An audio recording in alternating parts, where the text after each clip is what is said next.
We have the Middle East and Africa section. The first one is, will it have a new president at last? It is about Lebanon.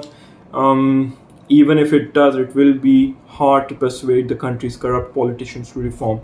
So it is about the political situation in Lebanon and so on and so forth, about its elections and how is it going to be and the elections are going to get smooth, and the political transition is going to be smooth, and all these kind of things.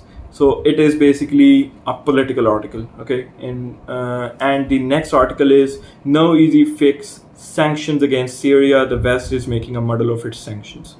Okay, so it is about the sanctions that were imposed on Syria during during the Assad regime, okay? And since now the Assad regime is toppled off and the President Bashar al-Assad has flew to Russia, I believe. So now this is basically a question that the first world countries are asking and discussing among themselves, that how and when to lift the sanctions from Syria, okay? So this is again kind of an economic, kind of a mixture of politics and economy, but it is also quite interesting if you are interested in understanding the dynamics of Middle East as a whole. After that, we have a very small article on Gaza, all talks and no truce. Okay, so this is the heading. The likelihood of a deal has little to do with the reality on the ground in Gaza. Okay, so I was particularly searching about the word genocide in this particular article, starting from here and it's ending at here. Okay, so this is what they have designated. They have assigned, or they had the guts basically to assign space to Gaza in the Economist. Okay, whereas in the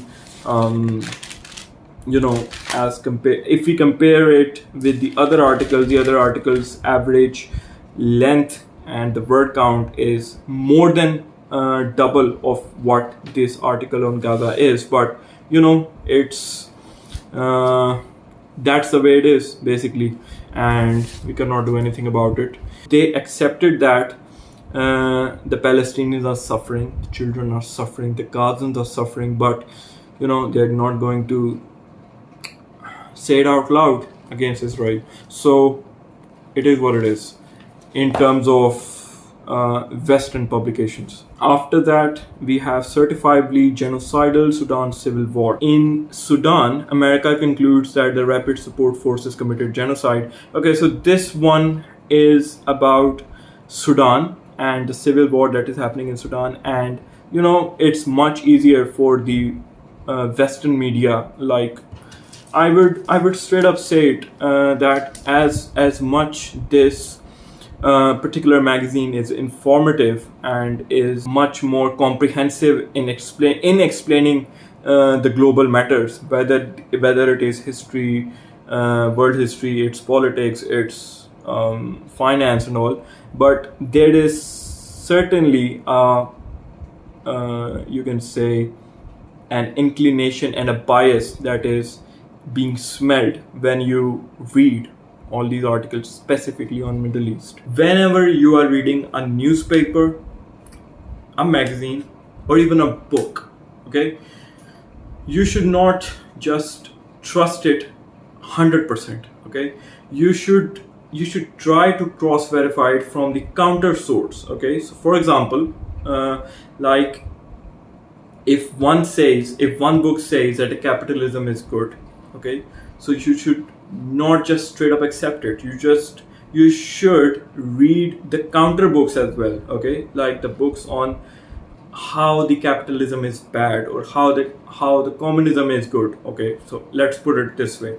So you should always read the both side of things. For example, if I have read this article on Gaza, in this one, I know very well that they have played it down, okay, and they have not called it out loud. Whereas in the just next article, they have said it in the subject of the article certifiably genocidal. Okay, there may be a genocide happening in Sudan and due to a civil war, as you know, if you are reading the things on global politics and African politics and all, you must know already that there is a civil war and a lot of civil wars basically happening in Africa right now.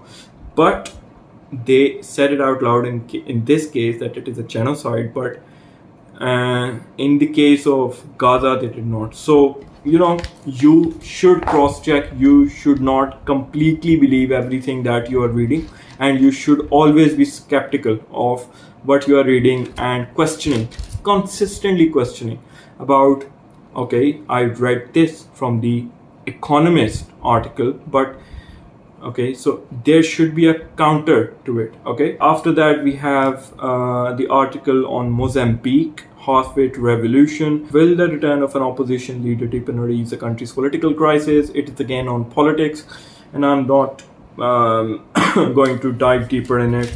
Okay, so after that we have this particular section of the magazine saying special report, the Africa gap. And this report is basically all about how a capitalist revolution or a capitalist inclination can change Africa for the good. Okay, so this is what this special report is claiming. And I read it all, and honestly, it was quite interesting for me. I enjoyed while reading it. Basically, the African continent as a whole has been discussed in this special report from basically all aspects. Okay, so I also prepared some notes for this particular special report for my own reference, and it is discussing the population history, the Africa should embrace capitalism, troubles in Africa, lower income per capita and stagnant output per head, decrease in road density, poor irrigation, these kind of things, economic fundamentals, productivity, businesses, too many, too little, what basically the business side, the political side, the corruption side, the infrastructure administration, public administration side, everything. They discussed everything in this particular special report for Africa. Okay, and basically they are just advocating that why capitalism is good for Africa if they adopt it right. Okay, so it was quite an interesting report to read, but if you will read it for the first time, you will be just shocked at some points while reading this report that how bad the situation is in Africa as a whole. With a few exceptions like Nigeria, South Africa, the Africa is in ruins, and the climate change is going to impact it much more in the future if it's not going to pull it out from the depths of depression, economic depression, and so less GDP as a continent, or these kind of things from a human resource development perspective and all. Learned a hell lot from it, and yeah, so it is quite a long report. For example, it is 1, 2, 3, 4, 5, 6, 7, 8, 9, 10, 11, 12 pages long. Okay, and the one thing